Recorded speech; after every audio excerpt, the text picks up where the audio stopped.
മനുഷ്യ പ്രേതത്തിൽ വിശ്വാസമുണ്ടോ? പ്രേതത്തിൽ എനിക്ക് വിശ്വാസം ഇല്ല. പക്ഷെ എനിക്ക് അത്തരത്തിലുള്ള അനുഭവങ്ങൾ ഉണ്ടായിട്ടുണ്ട്. എന്താണ് അനുഭവം എന്നുള്ളതാണ് സത്യം. പ്രേതത്തിൽ ബേസിക്കലി കുഞ്ഞുനാൾ മുതൽ എനിക്ക് വിശ്വാസം ഇല്ലായിരുന്നു. അത് അത്തരത്തിലുള്ള സൂപ്പർസ്റ്റിഷൻസിലൊന്നും ഞാൻ വിശ്വസിക്കുന്നില്ല. ദൈവത്തിലും വിശ്വാസം എന്ന് പറയുന്ന ഒരു സാധനം ഉണ്ടല്ലോ. ഞാൻ ഈ ഒരു ഓഷോ ഫോളോവറാണ്. അപ്പോൾ ഓഷോ പറഞ്ഞിരിക്കുന്നത് ഈ വിശ്വാസം എന്ന് പറഞ്ഞൊരു സാധനം നിങ്ങൾക്ക് അറിയാത്ത ഒരു സാധനത്തിന്മേൽ ഉള്ള നിങ്ങളുടെ ഒരു ഒരു അന്വേഷണമാണ് ഈ വിശ്വാസം എന്ന് പറയുന്നത്. നിങ്ങൾക്ക് ദൈവമുണ്ടോ ഇല്ലയോ എന്ന് നിങ്ങൾക്ക് അറിയില്ല. അപ്പൊ ദൈവത്തിന്റെ മുകളിൽ നിങ്ങൾ ഒരു ചോദ്യചിഹ്നം ഇടും. അങ്ങനെ ചോദ്യചിഹ്നം ഇടുന്നതിനാണ് വിശ്വാസം എന്ന് പറയുന്നത്. ഉണ്ടെന്നറിയുന്നതിനും ഇല്ലെന്നറിയുന്നതിനും വിശ്വസിക്കേണ്ട ആവശ്യമില്ല. അറിയാം, ഉണ്ട്, ഇല്ല. അപ്പോ അങ്ങനെ ചോദ്യചിഹ്നം നിങ്ങളൊരു സാധനത്തിന്റെ മുകളിൽ, നിങ്ങളുടെ ദൈവത്തിന്റെ മുകളിൽ നിങ്ങളൊരു ചോദ്യചിഹ്നം ഇടുന്ന ആ നിമിഷം നിങ്ങളുടെ ദൈവം മരിച്ചിരിക്കുന്നു എന്നാണ് ഓഷോ പറയുന്നത്. അതൊക്കെ വലിയ തലങ്ങളാണ്. പല ആൾക്കാർക്കും വലിയ ഫിലോസഫിക്കൽ തലങ്ങളാണ്. പല ആൾക്കാർക്കും അത് മനസ്സിലാകണം എന്നില്ല. എനിക്ക് തന്നെ ചില സമയത്ത് ഓഷോയുടെ പല കാര്യങ്ങളും മനസ്സിലാവുന്നു. ഞാൻ പിന്നെ അത് അറിയാവുന്ന ആൾക്കാരോട് കൂടുതലായിട്ട് ചോദിച്ച് മനസ്സിലാക്കാനായിട്ട് ശ്രമിക്കാറുണ്ട്. ഈ പ്രേതങ്ങളെ കുറിച്ച് പറയുമ്പോൾ ഞാൻ ഇപ്പോഴും പ്രേതങ്ങളിൽ വിശ്വസിക്കുന്നില്ല. പക്ഷെ അത്തരത്തിലുള്ള സൈക്കിക് ആയിട്ടുള്ള അനുഭവങ്ങൾ എനിക്ക് പല സ്ഥലങ്ങളിലും പോയിപ്പോൾ ഉണ്ടായിട്ടുണ്ട്. അതിന് പല ആൾക്കാരും സാക്ഷിയായിട്ട് നിന്നിട്ടുണ്ട്. അങ്ങനെ പല സംഭവങ്ങളും ഉണ്ടായിട്ടുണ്ട്. ഞാൻ ഒരു അനുഭവം പറയാം. അത്തരത്തിലുള്ള ഞാൻ സാറ്റലൈറ്റ് ചാനലിൽ ജോലി ചെയ്തിരുന്ന സമയത്ത് നമുക്ക് ഈ സാറ്റലൈറ്റ് ചാനലിൽ ജോലി ചെയ്യുമ്പോൾ നമുക്ക് എല്ലാവർക്കും അറിയാം, ഓരോ ദിവസങ്ങളുടെ പ്രത്യേകത അനുസരിച്ച് നമുക്ക് വീഡിയോ കൊടുത്തുകൊണ്ടിരിക്കേണ്ടി വരും. ഇപ്പോൾ ലോക പരിസ്ഥിതി ദിനം, അപ്പോൾ നമ്മൾ പരിസ്ഥിതിയെ സംബന്ധിച്ച് എന്തെങ്കിലും രസകരമായിട്ടുള്ള ഒരു പാക്കേജ് എടുത്ത് കൊടുക്കേണ്ട ആവശ്യമുണ്ട്. ലോക വനദിനത്തിൽ നമ്മൾ എന്തെങ്കിലും ഒരു പാക്കേജ് എടുത്ത് കൊടുക്കേണ്ട ആവശ്യമുണ്ട്. അതുപോലെ ഒരു ലോക വനദിനമായിരുന്നു. അപ്പോൾ ആ ലോക വനദിനത്തിൽ എന്തെങ്കിലും ഒരു പാക്കേജ് കൊടുക്കണമല്ലോ. ഈ വനത്തിനെ കുറിച്ചുള്ള സംഭവങ്ങൾ എന്തെങ്കിലും കൊടുക്കണമല്ലോ. അപ്പോൾ ഞാനിങ്ങനെ ആലോചിച്ചുകൊണ്ടിരിക്കുകയായിരുന്നു, നമ്മൾ എന്ത് കൊടുക്കും എന്നുള്ള സംഭവം ഇങ്ങനെ ആലോചിച്ചുകൊണ്ടിരിക്കുകയായിരുന്നു. എനിക്ക് ഒരു പിടുത്തവും കിട്ടുന്നില്ല. ഈ കാട്ടുതേന്, കാട്ടുപൂവ്, അങ്ങനെ പല കാര്യങ്ങളും നമ്മളിങ്ങനെ ആലോചിക്കുന്നുണ്ട്. ഈ കാട്ടുതേനൊക്കെ ആണെങ്കിൽ ഈസി, കാട്ടിൽ നിന്ന് പിടിച്ചുകൊണ്ട് വരുന്ന തേനീച്ചയെ കുത്തിപ്പിഴിഞ്ഞ് തേനെടുക്കുന്നതാണെന്നൊക്കെ പറഞ്ഞ് എന്തെങ്കിലുമൊക്കെ ഒരു സ്റ്റോറി അന്ന്, കാരണം എന്തെങ്കിലും കൊടുത്തേ പറ്റത്തുള്ളൂ, പ്രഷറാണ്. അപ്പോൾ അങ്ങനെ ആലോചിച്ചുകൊണ്ടിരുന്നു. എൻ്റെ കൂട്ടുകാരെയൊക്കെ വിളിച്ചു. ഇപ്പം നമ്മൾ മറ്റുള്ള ചാനലിൽ ജോലി ചെയ്യുന്ന ആൾക്കാർ അവർ ചെയ്യുന്ന സാധനങ്ങൾ നമുക്ക് ഇവിടെയും ചെയ്യാമെന്നുള്ള രീതിയിൽ അവരോട് എന്തെങ്കിലും ഉണ്ടോ എന്നുള്ള കാലത്ത് വിളിച്ച് ചോദിച്ചപ്പോൾ അവർ പറഞ്ഞു ഒരു സംഭവം ഉണ്ട്, അവിടെ പോയി എടുക്കാൻ പറ്റുമെന്ന് ചോദിച്ചു. ഞാൻ പറഞ്ഞു ശരി ആയിക്കോട്ടെ, തന്നോ, വേറെ ഒന്നും വൃത്തിയില്ല, നമുക്ക് പോയി എടുക്കാമെന്ന് പറഞ്ഞു. അപ്പോൾ പറഞ്ഞു ഈ കാര്യവട്ടം കോളേജിൻ്റെ ബാക്കിൽ ഒരു പ്രൊഫസറുണ്ട്, ലോക പ്രശസ്തനായിട്ടുള്ള ഒരു പാരാസൈക്കോളജിസ്റ്റാണ്. അദ്ദേഹത്തിൻ്റെ പേര് ജോർജ് മാത്യു എന്നാണ്. അദ്ദേഹത്തിൻ്റെ വീടിൻ്റെ പേര് ലയം എന്നാണ്. ആ വീട് നിൽക്കുന്ന സ്ഥലം മുഴുവൻ കാട് പിടിച്ച് കിടക്കണം എന്ന് പറഞ്ഞാൽ ഒരു വനം പോലെ അദ്ദേഹം പരിപാലിക്കുകയാണ്. അതാണ്. അപ്പം എനിക്ക് ജോർജ് മാത്യു സാർ ആരാണെന്നോ അദ്ദേഹത്തിൻ്റെ ബാക്ക്ഗ്രൗണ്ട് എന്താണെന്നോ എനിക്ക് വലിയ ധാരണയില്ല. ഞാനന്ന് വളരെ തുടക്കക്കാരന്. അപ്പോൾ ധാരണ ഇല്ലാത്തതുകൊണ്ട് ഞാൻ വളരെ സന്തോഷത്തോട് പറഞ്ഞാൽ ശരി ഞാൻ പോയി എടുക്കാമെന്ന് പറഞ്ഞ് ഞാനും എൻ്റെ ക്യാമറാമാനും ഡ്രൈവറും ഉണ്ട്, ഒരു 3 പേരും കൂടെ പോയി ലയം എന്ന് പറഞ്ഞ വീട്, ആ ലയം എന്ന് പറഞ്ഞ വീടിനകത്തേക്ക് കയറി. അപ്പം ഞാൻ ജോർജ് മാത്യു സാറിനെ വിളിച്ചു. സാറ് വന്നോളാൻ പറഞ്ഞു. അപ്പോൾ എനിക്ക് പാരാസൈക്കോളജിസ്റ്റ് ആണ് ഇദ്ദേഹം എന്ന് ആദ്യം അറിയത്തില്ല. പിന്നീട് ഞാൻ നെറ്റിലൊക്കെ സെർച്ച് ചെയ്ത് നോക്കുമ്പോഴാണ് മനസ്സിലായത് ഈ പാരാസൈക്കോളജി എന്ന് പറഞ്ഞാൽ ഈ പ്രേതഭൂത പിശാചുകളെ കുറിച്ച് റിസർച്ച് ചെയ്യുന്ന ആൾക്കാരെയാണ് ഈ പാരാസൈക്കോളജിസ്റ്റ് എന്ന് പറയുന്നത്.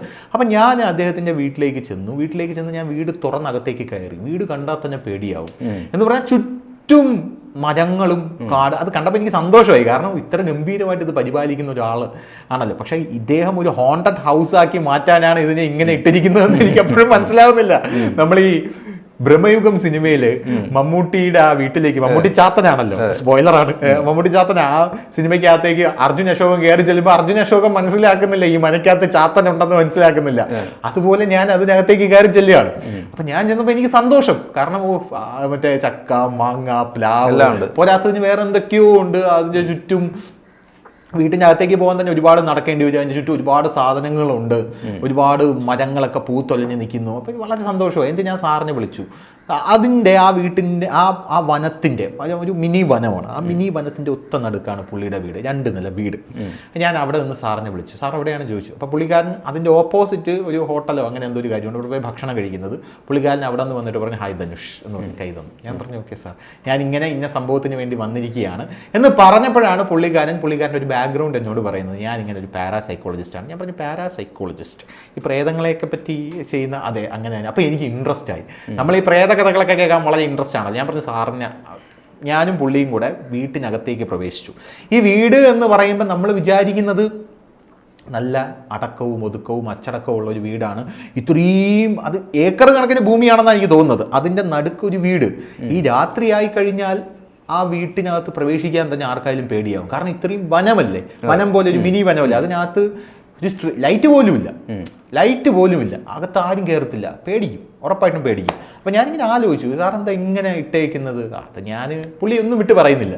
അത് ഞാനിങ്ങനെ ചുമ്മാ ഇങ്ങനെയൊക്കെ നടക്കുന്ന ഒരു കുത്തഴിഞ്ഞ ജീവിതമാണ്. ഞാൻ കല്യാണം കഴിച്ചിട്ടില്ല, അതെനിക്ക് അറിയില്ല, കല്യാണം കഴിച്ചിട്ടില്ല, വേറെ ആരെയും ആരുമില്ല, പുള്ളി ഒറ്റയ്ക്കാണ് അവിടെ, ഒറ്റയ്ക്ക്. അകത്തേക്ക് കയറിയപ്പോൾ തന്നെ, കഥക് തുറന്ന് അകത്തേക്ക് കയറിയപ്പോൾ തന്നെ നമ്മൾ ഈ ആകാശഗംഗ സിനിമയിലും മറ്റു സിനിമയിലും കാണുന്ന പോലെ തനിയാളെ വീട് മുഴുവൻ മാറാലയും ഒരു അടുക്കും ചിട്ടയും ഒന്നുമില്ല. ആ വീട് കണ്ടു കഴിഞ്ഞാൽ നമ്മൾ ബ്രഹ്മയോഗത്തിൽ ഒരു വീട് പോലെ തന്നെയാണ്.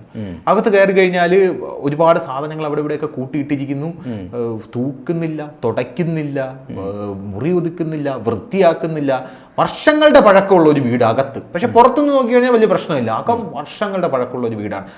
ഇത് കേട്ടുകൊണ്ടിരിക്കുന്ന പല ആൾക്കാരും ചിലപ്പോൾ അദ്ദേഹത്തെ കുറിച്ച് കണ്ടു കാണും, അദ്ദേഹത്തെ വീടിനെ കുറിച്ചൊക്കെ കണ്ടു കാണും. അങ്ങനെ അതിനകത്തോട്ട് കയറി ചെന്നിട്ട് ഏറ്റവും ടോപ്പിൽ പോയിരുന്നു. ടോപ്പിൽ ഒരു ബാൽക്കണി ഉണ്ട്, അത് അദ്ദേഹം വൃത്തിയാക്കി സൂക്ഷിച്ച് വെച്ചിരിക്കുകയാണ്.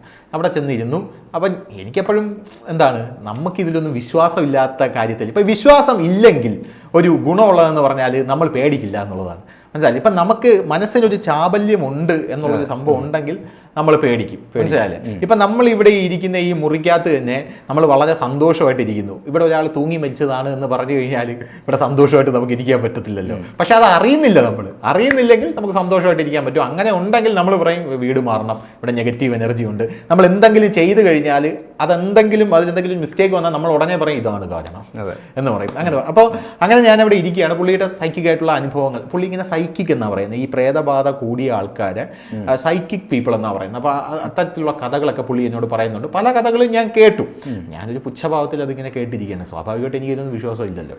അതിങ്ങനെ കേട്ടിരിക്കുകയാണ്. ഇതൊക്കെ നടക്കാൻ പോകുന്ന കാര്യമാണോ? പുള്ളി ഇങ്ങനെ പല കഥകളും പറയുന്നുണ്ട്. പുള്ളി ഇങ്ങനെ അതിലൊരു കഥയെന്ന് പറഞ്ഞാൽ, ഞാൻ പുള്ളിയോട് ചോദിച്ചു, ഈ പ്രേതം ഭൂതം ഉണ്ടെന്നൊക്കെ പറയുന്നുണ്ടല്ലോ, എന്തിനാണ് അപ്പം ഈ ബലി ഇടുന്നത്? എനിക്കിതിൽ വിശ്വാസമില്ല ബേസിക്കലി, എന്തിനാണ് ബലി ഇടുന്നത്? അപ്പം പുള്ളി ഒരു കഥ പറഞ്ഞു. പുള്ളിയോട് കൺസൾട്ട് ചെയ്യാമെന്ന ഒരാളുടെ കഥ. ആ കൺസൾട്ട് ചെയ്യാമെന്ന ആളുടെ കഥയെന്ന് പറഞ്ഞു കഴിഞ്ഞാൽ, അയാൾ പുള്ളിയോട് കൺസൾട്ട് ചെയ്യാൻ വരുമ്പോൾ അയാളുടെ മാമനോട് അയാൾക്ക് ഭയങ്കര അറ്റാച്ച്മെൻ്റ് ആയിരുന്നു. ആ മാമൻ മരിച്ചുപോയി. പക്ഷേ പുള്ളി ആ സമയത്ത് വിദേശത്തായിരുന്നു. പുള്ളി ആ വിദേശത്ത് എന്നും കിടന്നുറങ്ങി ഒരു സമയം 2 മണി to 2:30 ആകുമ്പോൾ പുള്ളി എഴുന്നേക്കും. പുള്ളി എഴുന്നേറ്റിട്ട് പുള്ളി നോക്കുമ്പോൾ ഈ ജനലിൻ്റെ അപ്പുറത്തെ സൈഡിൽ ഈ പുള്ളിക്കാരൻ്റെ മാമൻ്റെ ഒരു രൂപം നിഴല് പോലെ വന്ന് നിൽക്കുന്നതായിട്ട് പുള്ളിക്ക് ഫീൽ ചെയ്യും. അപ്പോൾ പുള്ളിക്കാരന് ഭയം തോന്നി. അപ്പോൾ ഇത് ഒരു നിരന്തരമായിട്ടുള്ളൊരു സംഭവമായി. പുള്ളിക്കാരൻ്റെ മനസ്സിൽ ആക്ച്വലി മാമൻ മരിച്ചുപോയി, എനിക്കൊന്ന് കാണാൻ കഴിഞ്ഞില്ലല്ലോ എന്നുള്ള ഒരു ചിന്തയുണ്ട്. അങ്ങനെ പുള്ളിയായിട്ട് കൺസൾട്ട് ചെയ്തപ്പോൾ പുള്ളി പറഞ്ഞു, ഇത് മനസ്സിൻ്റെ ഒരു ചിന്താഗതിയാണ്, അല്ലാതെ മാമൻ വന്ന് നിൽക്കുന്നൊന്നുമല്ല. അപ്പം നിങ്ങളൊരു കാര്യം ചെയ്യും, നിങ്ങളൊരു ഹൈന്ദവ വിശ്വാസമില്ല, നിങ്ങൾ പോയി ബലി ഇടൂ മാമന്, അങ്ങനെ ചെയ്യുമെന്ന് പറയും. അങ്ങനെ പുള്ളിക്കാരൻ ബലി ഇടാൻ തുടങ്ങി. ഓരോ ദിവസം കഴിയും തോറും ഈ രൂപം മങ്ങി വരാൻ തുടങ്ങി. വീണ്ടും അങ്ങനെ കണ്ടിട്ടുണ്ട്, പക്ഷേ മങ്ങി ഒരു ദിവസമായപ്പം പൂർണ്ണമായിട്ടും അപ്രത്യക്ഷമായി. പുള്ളിയോട് ഞാൻ അതിൻ്റെ ഞാൻ എന്തുണ്ടെങ്കിലും സയൻറ്റിഫിക് റീസൺ ചോദിക്കും, സാർ എന്താണ് ഇതിൻ്റെ സയൻറ്റിഫിക് റീസൺ? യഥാർത്ഥത്തിൽ അങ്ങനെ ഒരു അപ്പോൾ പുള്ളി പറഞ്ഞു അങ്ങനെ ആവാൻ സാധ്യത കുറവാണ്. ആ സംഭവം എന്ന് പറഞ്ഞു കഴിഞ്ഞാൽ ഈ പുള്ളിക്കാരൻ്റെ മനസ്സിലുള്ള കുറ്റബോധം, ഈ ബലി ഇടുന്നത് നമുക്ക് വേണ്ടിയിട്ടാണ്. പുള്ളിക്കാരൻ്റെ മനസ്സിലുള്ള ഒരു കുറ്റബോധം, എൻ്റെ മാമൻ എനിക്കൊന്നും ചെയ്യാൻ പറ്റിയില്ലല്ലോ, അല്ലെങ്കിൽ അവസാന നിമിഷം കാണാൻ പറ്റിയില്ലല്ലോ, ആ ഒരു വേട്ടയാടിക്കൊണ്ടിരിക്കുകയാണ്. നമ്മൾ ബലി ഇടുമ്പോഴുള്ള പ്രശ്നം എന്ന് പറഞ്ഞാൽ ആ കുറ്റബോധം നമ്മളെ വിട്ടങ്ങ് പോകും. മരിച്ചു കഴിഞ്ഞ് ഇങ്ങനെ ചെയ്തിട്ടുണ്ടല്ലോ, അപ്പോൾ പിന്നെ സ്വാഭാവികമായിട്ടും പുള്ളിയുടെ എവിടെയെങ്കിലും ഒരു ഹെവനോ ഹെല്ലോ അങ്ങനെ എവിടെയെങ്കിലും ഒരു സ്ഥലം ഉണ്ടെങ്കിൽ അങ്ങോട്ട് പോയി ലയിച്ച് കാണും എന്ന് നമ്മൾ തന്നെ നമ്മളെ പറഞ്ഞ് ആശ്വസിപ്പിക്കാൻ വേണ്ടിയിട്ടാണ് ഈ ബലി ഇടുന്നത്. അപ്പം നമ്മൾ ഈ ചിന്ത ഹോണ്ട് ചെയ്യില്ല. അപ്പോൾ അങ്ങനെ അത് പോയി എന്ന് പറഞ്ഞു. അപ്പം ഞാനിങ്ങനെ ഇതൊക്കെ കേട്ട് സന്തോഷമായിട്ട് ഇങ്ങനെ ഇരുന്നപ്പോൾ സമയം ഒരു 5:30 കഴിഞ്ഞ് 6 മണി ആവാറായി. അപ്പം ഞാൻ പറഞ്ഞു, 6 മണി ആവാറായി, നമുക്ക് പെട്ടെന്ന് ഇവിടുത്തെ വിഷ്വൽസൊക്കെ എടുത്ത് നമുക്ക് ബൈറ്റൊക്കെ എടുക്കണം, നമുക്ക് ഒരുപാട് വിഷയങ്ങൾ ഇനി പോയിട്ട് വേണം ഇത് സ്റ്റോറി ആക്കാനെന്ന് പറഞ്ഞു. അപ്പം ഈ കൂടെ ഇരിക്കുന്ന എഡിറ്ററും ക്യാമറമാനും എല്ലാം ലൈറ്റൊക്കെ ഓണാക്കി, ലൈറ്റൊക്കെ അവിടെ വെച്ചു. പിന്നെ ഈ ക്യാമറ സെറ്റ് ചെയ്തു. ഞാൻ മൈക്ക് പിടിച്ച് ഞാനിങ്ങനെ സൈഡിലിരിക്കും. എനിക്ക് ചോദിക്കേണ്ട പ്രയത്നം ബോധ്യം കുറച്ചല്ല, എന്തുകൊണ്ടാണ് ഈ സംഭവം ഇങ്ങനെ ഇട്ടിരിക്കുന്നത്, സാർ ഒരു വലിയൊരു സ്നേഹിയാണോ എന്നൊക്കെയുള്ള ചെയ്ത് ചോദിക്കേണ്ടത്. അപ്പം ഞാൻ അങ്ങനെ സെറ്റായി കാര്യങ്ങളൊക്കെ ഇരിക്കുകയാണ്. അപ്പം ഈ എൻ്റെ കയ്യിലൊരു മൊബൈലുണ്ട്, കൂടെയുള്ള ആൾക്കാരുടെ കയ്യിൽ വേറെ 2 മൊബൈലുകളുണ്ട്. അപ്പം ഞാൻ ഈ ക്യാമറാമാനും കൂടെയുള്ള ആൾക്കാർക്കും കൊടുക്കുന്ന നിർദ്ദേശം എന്ന് പറഞ്ഞാൽ, ദയവ് ചെയ്ത് നിങ്ങൾ ഈ ബൈറ്റ് എടുക്കുന്ന സമയത്തും പണിയെടുക്കാൻ വരുന്ന സമയത്തും മൊബൈൽ എവിടെ സൂക്ഷിക്കുക? വണ്ടിക്കകത്ത് വെച്ചേക്കുക, ദയവ് ചെയ്ത് കൊണ്ടുവരരുത്. അവർ ആ നിർദ്ദേശം പാലിക്കുന്ന ആൾക്കാരാണ്. ഞാൻ എൻ്റെ മൊബൈൽ എന്ത് ചെയ്യും? ഞാൻ എൻ്റെ മൊബൈൽ എപ്പോഴാണ് നമുക്ക് കോള് വരിക, ടെലി വരിക, ലൈവിന് നിൽക്കാൻ വരിക, മാധ്യമ പ്രവർത്തനമാണല്ലോ, എപ്പോഴും പണിയാണ്, നിൽക്കുക എന്ന് അറിയാൻ പറ്റാത്തത് കൊണ്ട് തന്നെ ഞാൻ എൻ്റെ മൊബൈൽ എപ്പോഴും ചാർജിലിട്ടേക്കും. എൻ്റെ മൊബൈൽ ഞാനിപ്പോൾ ബ്യൂറോയിൽ തിരിച്ചു വന്നാൽ മൊബൈൽ കൊണ്ട് ചാർജിനിടും. 100% ചാർജ് ആയിരിക്കും എപ്പോഴും മൊബൈൽ. ബ്യൂറോയിൽ നിന്ന് പുറത്തേക്ക് ഇറങ്ങുമ്പോൾ എപ്പോഴാണ് നമ്മൾ തിരിച്ചു വരിക എന്ന് പറയാൻ പറ്റത്തില്ല. അല്ലെങ്കിൽ നമ്മൾ കാറുണ്ടല്ലോ, കാറിനകത്ത് കയറിയാലും ചാർജിലിട്ടേക്കും. അങ്ങനെ ചാർജിലിട്ടേക്കും 100% ചാർജ് ആയിരിക്കും എൻ്റെ മൊബൈൽ. ഞാനൊന്ന് ഉപയോഗിക്കുന്ന എനിക്കിപ്പോഴും ഓർമ്മയുണ്ട്, ഒരു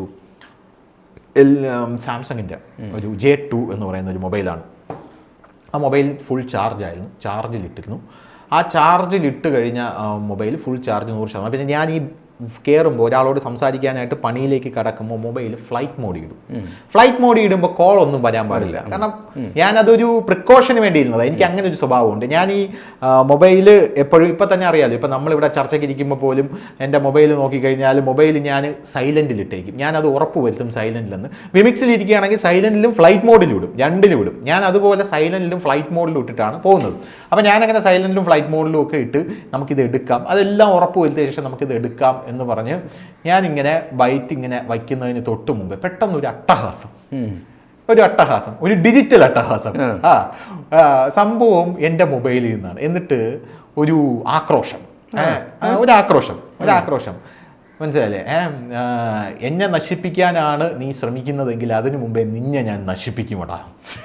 എനിക്കിപ്പോഴും ഓർമ്മയുണ്ടത്, വളരെ വ്യക്തമായിട്ട് ഓർമ്മയുണ്ട്. ഞാൻ ചോദിച്ചു, ഞാനപ്പം എനിക്ക് ദേഷ്യം വന്നു. ഞാൻ പറഞ്ഞു, ഡേയ് നിങ്ങൾ ആ മൊബൈൽ നിങ്ങൾ മര്യാദയ്ക്ക് അകത്ത് കൊണ്ട് വയ്ക്കാൻ പറഞ്ഞു. അപ്പോൾ അവർ പറഞ്ഞു, ഞങ്ങൾ മൊബൈലൊന്നും എടുത്തില്ല. ഞാൻ പറഞ്ഞു, സാറിൻ്റെ മൊബൈലിൽ നിന്നാണെന്ന് തോന്നുന്നു. അപ്പോൾ ജോർജ് മാത്യു സാറിൻ്റെ മൊബൈൽ നോക്കിയപ്പോൾ പുള്ളിക്കാരൻ ഒരു സാധാരണ ഒരു തുക്കട മൊബൈൽ, അതിനകത്ത് ഈ ശബ്ദം വരാനോ ഒരു പാട്ട് കേൾക്കാൻ പോലും അതിനകത്ത് പറ്റില്ല. അപ്പം ഞാൻ വിളിച്ചു, എൻ്റെ മൊബൈലിൽ നിന്ന് അങ്ങനെ വരാൻ ഒരു സാധ്യതയില്ല. അതുകൊണ്ട് ഞാൻ മൊബൈൽ തപ്പി നോക്കിയപ്പോൾ മൊബൈൽ ചൂടായിരിക്കുന്നു, ഹീറ്റായിരിക്കുന്നു.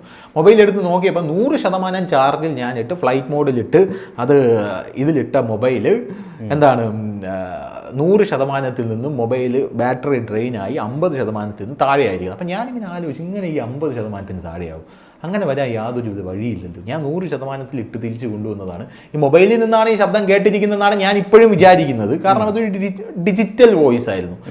അങ്ങനെ ഒരു പൊട്ടിച്ചിരി ആദ്യം, എന്നിട്ട് ഞാൻ നേരത്തെ പറഞ്ഞില്ലേ അത്തരത്തിലുള്ളൊരു സംസാരം. അപ്പം ഞാൻ ഇങ്ങനെ ഒരു സ്പെല്ലിംഗ് മിസ്റ്റേക്ക് അവരും കേട്ടായിരുന്നു, എല്ലാവരും കേട്ടു. ജോർജ് മാത്യു സാറും കേട്ടു, ഈ പുള്ളിയും കേട്ടു, എൻ്റെ ക്യാമറമാൻ. ജോർജ് മാത്യു സാറിന്റെ പ്രതികരണം എന്താ? അതൊക്കെ വലിയൊരു കഥയാണ്. ഇത് വലിയൊരു പെരിയ കഥയാണ്. ജോർജ് മാത്യു സാറ് ആള് ഭയങ്കര ഒരു കിടിലമാണല്ലോ. ജോർജ് മാത്യു സാർ എന്ന് പറഞ്ഞാൽ അപ്പോഴേക്കും വിജിലൻ്റ് ആയിട്ട് ജോർജ് മാത്യു സാർ പറഞ്ഞു, നമുക്ക് എടുക്കാം, നിങ്ങൾക്ക് പോകാനുള്ള സമയമൊക്കെ ആയില്ലേ, നമുക്ക് എടുക്കാം എന്നൊക്കെ പറഞ്ഞ് ജോർജ് മാത്യു സാറ് അതൊക്കെ എടുത്തു കഴിഞ്ഞിട്ട് എനിക്ക് ഈ സംശയം, ഈ പേടിയല്ല സംശയം. ഞാൻ പറഞ്ഞു, സാർ ഇതെന്താ ഈ സംഭവം, ഇങ്ങനെ മൊബൈലിൽ നിന്ന് കേൾക്കുന്ന ഈ സാധനം, അത് എനിക്കത് നന്നായിട്ട് തോന്നുന്നില്ല. അപ്പം പറഞ്ഞു, സാറ് എന്നോട് പറഞ്ഞത്, അത് ധനുഷിന് തോന്നിയതാണ്, അതങ്ങനെ മൊബൈലിൽ നിന്നൊന്നും കേൾക്കില്ല. ധനുഷ് അത് ഫ്ലൈറ്റ് മോഡിൽ ഇട്ടില്ല. സാർ എങ്ങനെയാണ് പറയുന്നത്, ഫ്ലൈറ്റ് മോഡിൽ ഇട്ടില്ല. നിങ്ങൾ മനുഷ്യന്മാരല്ലേ നമ്മളൊക്കെ, ചില സമയത്ത് നമ്മൾ എന്ത് ചെയ്യും, ഫ്ലൈറ്റ് മോഡിൽ ഇടാതെ പല കാര്യങ്ങൾ ഇത്തരത്തിലുണ്ടാകും എന്നുള്ളൊരു സംഭവം ഒക്കെയാണ്. ആ ഒരു സംഭവത്തിലേക്ക് കാര്യങ്ങൾ നീങ്ങും എന്നുള്ള രീതിയിലേക്ക് ജോർജ് മാത്യു സാർ അതങ്ങനെ പറഞ്ഞ് എന്നെ സമാശ്വസിപ്പിച്ചു. അപ്പോഴും ഞാൻ വളരെ ഓക്കെ സാർ, അങ്ങനെ ആയിക്കോട്ടെ, ചിലപ്പോൾ എൻ്റെ തെറ്റായിരിക്കും, ഞാൻ ഫ്ലൈറ്റ് മോഡിൽ ഇട്ട് കാണില്ല എന്നായിരിക്കും. പക്ഷേ ജോർജ് മാത്യു സാറോട് ഇപ്പോഴും എനിക്ക് നല്ല ബന്ധമുണ്ട് കേട്ടോ. ആ ജോർജ് മാത്യു സാറ് അതിനുശേഷം ജോർജ് മാത്യു സാറിൻ്റെ പരിചയക്കാരി വഴി എന്നെ നിരീക്ഷിച്ചു തുടങ്ങി. സാറിൻ്റെ ഒരു വീക്ഷണ കോണിൽ നിന്ന്, സാർ ഒരു സൈക്കിക് പേഴ്സൺസിനെ തപ്പി നടക്കുന്ന ഒരു വ്യക്തിയാണ്. വീക്ഷണകോണിൽ നിന്ന് സാറ് പറയുന്നത് എൻ്റെ കൂടെ ഏതോ സട്ടിൽ ബോഡീസ് ഉണ്ടെന്നാണ് സാറ് മനസ്സിലാക്കിയത് ആ സമയത്ത്. അത് സാർ എന്നോട് പറഞ്ഞില്ല.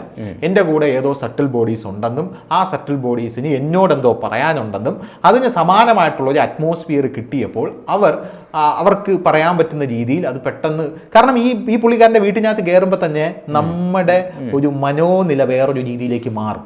നമ്മുടെ മനസ്സിൻ്റെ ആ ഒരു ചാബല്യം നമ്മുടെ പെട്ടെന്ന് കീഴടക്കും. നമ്മുടെ മനസ്സിനെ കീഴടക്കുന്ന ഭയം നമ്മളെ പെട്ടെന്ന് ഓവർകം ചെയ്യും. എന്നല്ല, ഭയം പെട്ടെന്ന് നമ്മളെ അതിൻ്റെ മുകളിൽ, നമ്മുടെ മനസ്സിൻ്റെ സന്തുലിതാവസ്ഥയ്ക്ക് മുകളിൽ ഭയം ഓവർകം ചെയ്യും. അപ്പം ഞാൻ അവിടെ ഈ വിഷയം ഉണ്ടായി കഴിഞ്ഞ ശേഷം എൻ്റെ ക്യാമറമാൻ, പുള്ളിക്കാരനെന്ന് പറഞ്ഞാൽ ജോണേട്ടനെ പോലെയാണ്, വളരെ സൈലൻ്റ് ആണ്, ഒരു പ്രശ്നവും ഇല്ല. വണ്ടി ഓടിക്കുമ്പോൾ പോലും ആരോടും സംസാരിക്കില്ല. ഞാൻ കുറച്ച് കഴിഞ്ഞ് നോക്കിയപ്പോൾ ഇയാൾ നമ്മുടെ ക്യാമറയുടെ ട്രൈപോഡ് എടുത്ത് തലയിൽ വെച്ചിട്ട് ഡാൻസ് കളിക്കുന്നു. സത്യമായിട്ടും ട്രൈപോഡ് എടുത്ത് തലയിൽ വെച്ച് ഡാൻസ് കളിക്കുന്നു. ഇയാൾ ട്രൈപോഡ് എടുത്ത് തലയിൽ വെച്ച്. പക്ഷേ ഞാൻ ഉടനെ തന്നെ പുള്ളിക്കാരനെ വീട്ടിൽ നിന്ന് എടുത്ത് പുറത്തോട്ട് കൊണ്ടുവന്ന ശേഷം ഞാൻ പുള്ളിക്കാരൻ എന്ത് ചെയ്തു, വണ്ടിക്കകത്ത് കയറ്റിയിട്ട് കുറച്ച് നേരമായി നോർമലാവാൻ. ഫോണൊക്കെ എടുക്കുമ്പോൾ പുള്ളിക്കാരൻ സൈലൻ്റ് ആയിട്ട് നമ്മളെപ്പോലും കാണിക്കാതെ പറയും എന്നൊക്കെയാണ് സംസാരിക്കുന്നത്. ഓ പുള്ളിക്കാരൻ ഫോണൊക്കെ എടുത്ത് അളിയാ ഞാനിവിടെ ഉണ്ടടാ പറയടാ എന്താടാ എന്നൊക്കെ ചോദിച്ചു ഭയങ്കര ആക്രോശവും ബഹളവും. ഞാനിങ്ങനെ സൈഡിൽ നോക്കുന്നു, എന്തുവാണിത്, എന്ത് പുള്ളിക്കാരന് പറ്റിയതെന്ന് പറഞ്ഞാൽ. ഇപ്പം പുള്ളിക്കാരൻ അത്യാവശ്യം പ്രാരാബ്ദമൊക്കെ പറഞ്ഞു കിടക്കുന്ന വളരെ ചപല മനസ്സുള്ള ഒരാളാണ്. അപ്പം ഞാൻ മനസ്സിലാക്കിയ എനിക്ക് തോന്നിയത്, ഞാൻ പിന്നെ ജോർജ് മാത്യു സാറിനോട് ചോദിച്ചപ്പോൾ പുള്ളിക്കാരൻ പറഞ്ഞത് അത് ഈ അറ്റ്മോസ്ഫിയർ ഇത്തരത്തിലുള്ള ഒരു സാഹചര്യം ഒരുങ്ങി കിട്ടുമ്പോൾ നമ്മുടെ ഭയം നമ്മുടെ മനസ്സിനെ ഓവർകം ചെയ്ത് നമ്മുടെ മൈൻഡിൻ്റെ പുള്ളിക്ക് എല്ലാത്തിനും ഒരു സയൻറ്റിഫിക് റീസൺ ഉണ്ട്, സന്തുലിതാവസ്ഥ തകർക്കുന്നതാണ് എന്നാണ് പുള്ളിക്കാരൻ എന്നോട് പറഞ്ഞത്. അപ്പോൾ ഇത്തരത്തിലൊരു അനുഭവം എനിക്കുണ്ടായപ്പോൾ എനിക്ക് ചുറ്റും എന്തോ സട്ടിൽ ബോഡീസ് ഉണ്ടെന്നൊക്കെയാണ് പുള്ളി പറയുന്നത്. അപ്പോൾ പുള്ളി വീണ്ടും എന്നെ ആ വീട്ടിലോട്ട് എത്തിച്ചു, ഞാൻ പോലും അറിയാതെ. എൻ്റെ കൂട്ടുകാരെയൊക്കെ വിളിച്ച് കോണ്ടാക്ട് ചെയ്തിട്ട് ആ കൂട്ടുകാരി വഴി എന്നോട് പറഞ്ഞു, ജോർജ് മാത്യു സാറിൻ്റെ അടുത്ത് പോയില്ലേ നീ, അപ്പം നമുക്കും പരിചയപ്പെടാൻ താല്പര്യമുണ്ട് എന്ന് പറഞ്ഞ് എന്നെ അങ്ങോട്ട് കൊണ്ടുപോയി. ഞാൻ അറിയുന്നില്ല, എന്നെ അവരങ്ങോട്ട് കൊണ്ടുപോയി. അതൊരു വലിയ ഒരു സ്റ്റോറിയാണ്, അത് ഞാൻ ഇവിടെ പറയാൻ ആഗ്രഹിക്കുന്നില്ല. എന്നെ അങ്ങോട്ട് കൊണ്ടുപോയി. ഞാൻ അങ്ങോട്ട് പോയി ചെന്നപ്പോൾ ജോർജ് മാത്യു സാർ പഴയതുപോലെ തന്നെ എന്നെ വിളിച്ച് എന്നെ അടുത്തിരുത്തിയിട്ട് ജോർജ് മാത്യു സാറിൻ്റെ കൂടെ വേറൊരാൾ കൂടെ ഉണ്ട്. പുള്ളിയുടെ പേര് ഞാൻ മറന്നുപോയി, വേണു വന്നു അങ്ങനെ എന്തോ ആയിരുന്നു പേര്. അപ്പോൾ ഇവരുടെ കയ്യിൽ കുറേ എക്യുപ്മെന്റ്സ് ഇരിക്കുന്നു, ഈ പ്രയത്തിനെ പിടിക്കാനുള്ള എക്യുപ്മെന്റ്സ്. എനിക്കാണെങ്കിൽ ഇതൊന്നും യാതൊരുവിധ പരിചയമില്ല. ഈ സംഭവം എന്ന് പറഞ്ഞാൽ ഇതൊക്കെ എന്നിൽ പരീക്ഷിക്കാന്നുള്ളൊരു നീക്കം നടത്താനുള്ള സംഭവമായിരുന്നു. അതെന്ന് പറഞ്ഞാൽ അക്യുമെന്റ്സ് എന്താണെന്ന് എനിക്ക് പോലും അറിയത്തില്ല. എന്ന് പറഞ്ഞാൽ അത് നമ്മുടെ കയ്യിൽ അത് നമ്മൾ പിടിക്കുമ്പോൾ നമ്മുടെ കൂടെ ഈ സട്ടിൽ ബോഡീസ് ഉണ്ടെങ്കിൽ അത് ചില പ്രത്യേക രീതിയിൽ അക്യുമെന്റ്സ് പ്രതികരിക്കും, അങ്ങനെ പ്രതികരിക്കും. ഇല്ലെങ്കിൽ വേറൊരു ടൈപ്പിൽ അത് പ്രതികരിക്കും. അങ്ങനെയൊക്കെ പറഞ്ഞാണ്, എനിക്കിപ്പോഴും അതിലൊന്നും വലിയ ഇതൊന്നും തോന്നിയിട്ടില്ല. അങ്ങനെ എൻ്റെ കയ്യിൽ എടുത്ത് തരുന്ന ഇതൊന്ന് നോക്കൂ ധനുഷ്, മനസ്സിലായില്ലേ, നമ്മൾ മനസ്സിലാക്കാത്ത രീതിയിലാണ് കാര്യം. ഇതൊന്നും നോക്കൂ ധനുഷ്, ഇതൊന്നും നോക്കൂ എന്നുള്ള രീതിയിലാണ് പുള്ളിക്കാരൻ ഇത് എൻ്റെ കയ്യിൽ തരുന്നത്. അപ്പം ഞാനിങ്ങനെ നോക്കുന്നു. അപ്പോൾ ഇവർ രണ്ടുപേരും പരസ്പരം നോക്കും, കുഴപ്പമില്ല.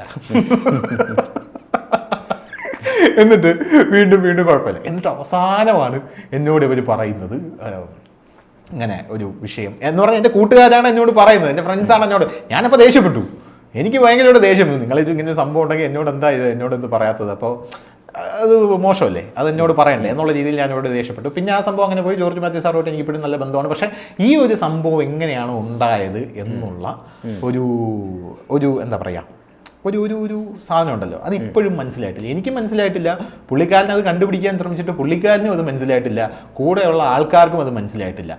പിന്നീട് ഇത് അറിയാനായിട്ട് നമ്മൾ അവിടെ പോയി, ഞാനും എൻ്റെ ഒരു സുഹൃത്തും കൂടെ പോയിട്ട് ഓജോ ബോർഡ് കളിച്ചു.